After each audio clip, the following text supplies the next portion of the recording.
ሰላም ሰላም ኣብዘት ዘለኹሞ ሰላምኩም ብዙሕ ይበል ሽኮሪናታት ብትገብሩለይ ምትብባዕ ብጣዕሚ እየ ዘመስግን ደጋጊመ ማለት እዩ።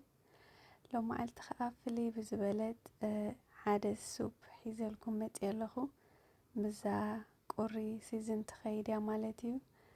ኣብ ዝሓለፈ ዓደስ ኬክ ኣምፂኺ ቃሓር ጋስትራይት ክተወድእና ገለ ዝበልኩም እኒ ከምዚ ጌርኩም ገፁ ቀያይርኩም እንድሕር ኣምፂኹም ላይክ እንድሕር በሊዕኹም እቲ ጋስትራይት ክስንብድ እዩ ማለት እዩ።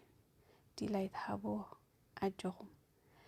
ኤኒዌይ ኣብዚኣ ሽጉርቲ ከቲፈ ካሮት ገይረ ድንሽ ከዓ ከምኡ ማለት እዩ። እቲ ግሪን ኦኒየን እውን ኣሎ።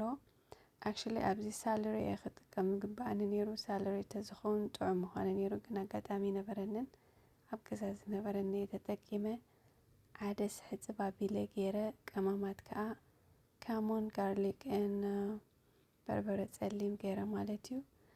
ኣብዚኣ ተሜሮ ፔስት እውን ክትጥቀሙ ትኽእሉ ኢኹም ግን ኣነ ኣጋጣሚ ብላዕሊ ገይረያ ማለት እዩ። ኩሉ ሓደ ኤኒዌይ ክበስል ስለ ዝኾነ ካብ 15 ክሳብ 20 ደቂቕ ትወስደልና ማለት እዩ ንክትበስል። ከምዚ ኢልና ምስ በሰለት ቼክ ንገብሮ ነቲ ድንሽ ማለት እዩ። ዳሕራይ ብብሊንደር ጌርና ዲና ወላ ብከምዚ ጥሕን ነብሎ። ኣብዚ ከዓ ኦሊቭ ኦይል ኤን ፓፕሪካ ገይረ ከም ድሌትና ወላ ኣብኡ ከሎ ድዩ ወላ ባኒ ኣድርቅ ኣቢልና ድዩ ክንበልዓ ንኽእል ኢና ማለት እዩ። ነዚኣ ትመስል ክትበቕ ማዓት እያ ወላ ቆልዑት እዮም ዝፈትውዋ።